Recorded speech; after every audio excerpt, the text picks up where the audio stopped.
Back with us is Chuck Todd, NBC News chief political analyst. So, Chuck, this is something that the former president has used consistently from day one, right. And even upon taking office, talking about the carnage. Right. This is something that's not new. Is this, for his perspective, something that's effective? Here's the thing: it's the only note he's. Right, it's the only hit he's played. Right, it's the only note he knows.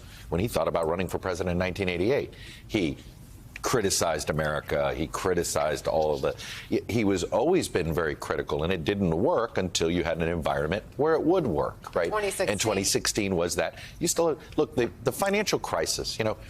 I will go to my grave believing had we handled the financial crisis differently, had we guaranteed mortgages up to $500,000 from being foreclosed upon, we don't have Donald Trump.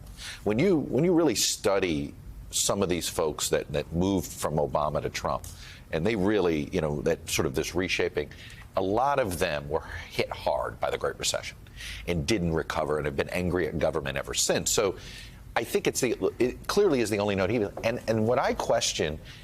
Normally, Donald Trump's the first person who wasn't the most optimistic candidate to actually win. Usually, and you could argue, actually, his message in 2016 was more optimistic at the end than Hillary Clinton's was, right? Hers was about him and the deplorables, and he was going, hey, let's make America great, right? That whole phraseology. But normally, the candidate that presents a more optimistic version of the future will get those last, that last set of swing voters.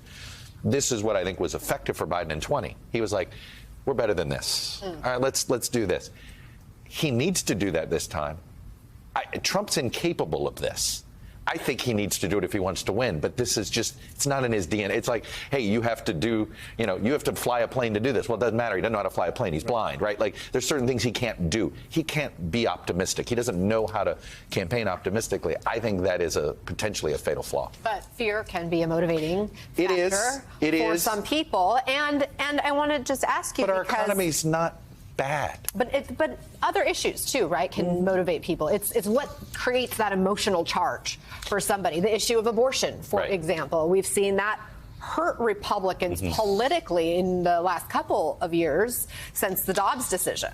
Look, I do think, though, that Trump is more reliant on outside events helping his messaging than Biden is. For instance, right, Trump is trying to paint this dark picture of the border, of migrants.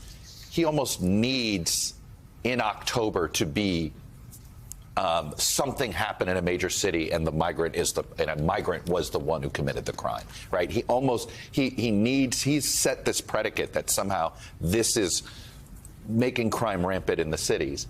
I don't think most swing voters believe his rhetoric, but if they see it, right, if you start to see it and it shows up in October, that's one of those. But that's my point. I think Trump's painting a picture. He needs events to match the picture that he makes versus Biden. Abortion's already been restricted, right? That stuff's already happened. So I don't think Biden is as reliant. In some ways, outside events could knock Biden off his game.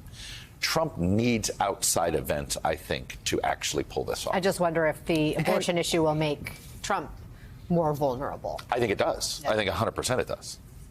Go ahead, Andrea. And Chuck, let me just ask you about the immigration issue, because the Republicans have really owned it, and even the big opening that the Speaker gave the Democrats by killing the Senate bipartisan bill has not really penetrated, so far at least. Is it too late for Joe Biden to get in front of the immigration issue?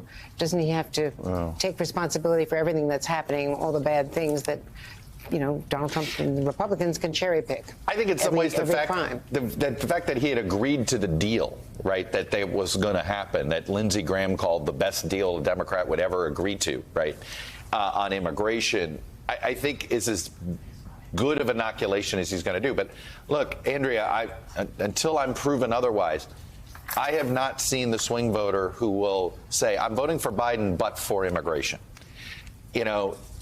The Republican Party almost that issue unites them. It's one of it arguably is the only issue that unites them.